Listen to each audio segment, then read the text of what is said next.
Hey folks, I'm back. Listen, today I want to talk to you guys about parenting. Yes, that's right. This is addressed to those parents out there, whether you be single or joint couples. Now, every parent knows that how challenging it is to raise children. My wife, well, first of all, I want to share an experience. My wife pulled me to the side because she saw my parenting skills, and what I usually do is, come third time that I tell my child, don't do this, on the third time, I'm shouting and I'm pointing and I'm giving them negative, very firm body language. Don't do this. And usually he'll have a cry or he'll get scared and he might even just do what I told him not to do. You see?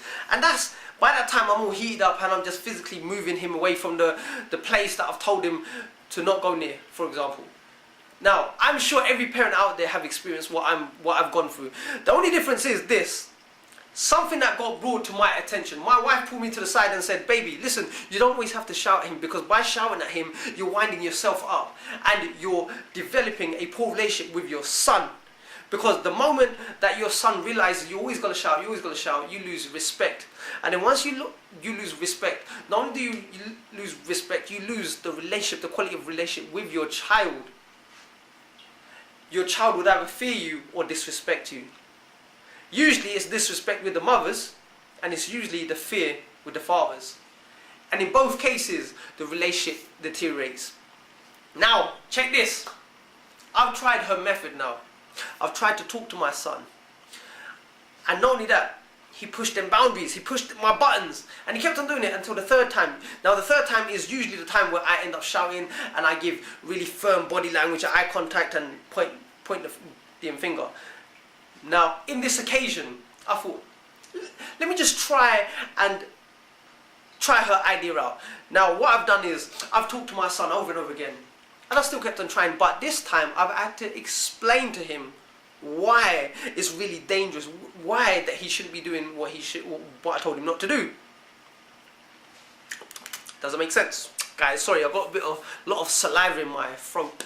Been drinking too much, you know. Woo.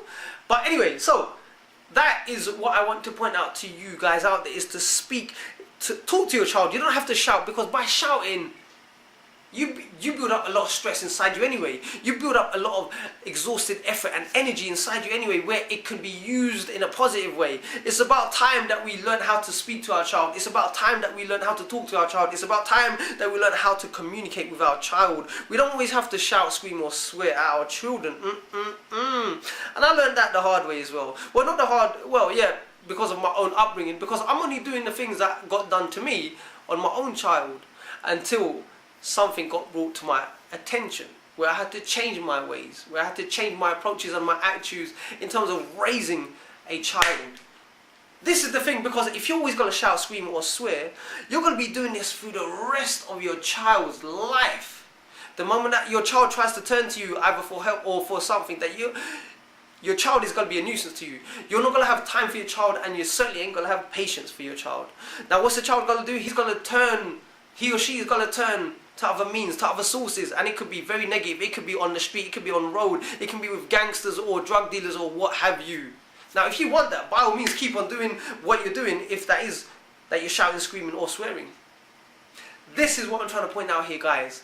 It's about time to really educate ourselves to raise better leaders and children for tomorrow. I'll leave you with that perspective and that insight. Until then, take care, stay strong, stay focused, and always live to learn to empower and inspire the lives of many as well as yourself. Bye for now.